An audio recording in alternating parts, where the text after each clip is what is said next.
झोल लॻ थईम शाह खमोरी ते रेडियो नेटवर्क झोल पारां जश्न आज़ादी हवाले सां प्रोग्राम थी गुज़रियो, जंहिंमें पीपी अॻवान, यूसी चेयरमैन अमीर अली कीरियो, फ़कीर बरकत जमाल, एडवोकेट याकूब बिरोई, आशिक जमाल, डॉक्टर मिसरी जमाल ऐं ॿियनि सियासी समाजी अॻवाननि, सहाफ़ियनि, सोशल मीडिया क्लब जे वर्करनि ऐं मुख़्तलिफ़ स्कूलनि जे शागिर्दनि ऐं शागिर्दियाणियुनि वॾे अंग में शिरकत कई। प्रोग्राम में स्कूलनि जे शागिर्दनि ऐं शागिर्दियाणियुनि हमद, नात, क़ौमी नगमा, टेबलोस पेश कया ऐं क्विज़ कॉम्पिटिशन जा मुक़ाबला पिणु थिया।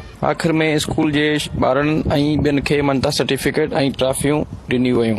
रकम साहब जो कोई प्रोग्राम कयो माशाल्लाह बहितरीन ऐं ॿारहाड़ी में अहिड़ो प्रोग्राम हेतिरा माण्हू वॾी ॻाल्हि आहे। केस असां जस्ट था ॾियूं रकम साहब खे जेको ही प्रोग्राम थियो आहे रेडियो लिसनर क्लब झोल जे तरफ़ां मीर अकरम जी मेज़बानी हेठि जश्न आज़ादी शो में तमामु बहितरीन प्रोग्राम रहियो आहे। माशाल्लाह 14 जे हवाले सां जेको ही प्रोग्राम रखियो आहे थईम शाख ते मीर अकरम साहब जो करायो आहे, ॾाढो बहितरीन प्रोग्राम वियो आहे ऐं उमेद थी कजे त हमेशह अहिड़ा प्रोग्राम थियनि था कि असांजे ॿाहिराड़ी जे ॿारनि में इन क़िस्म का अवेयरनेस पैदा थिए। असांखे ॾाढी सुठी लॻी, असां टेबलो पेश कयो, असां जाम सुठो लॻो, असां जाम महिनत कई।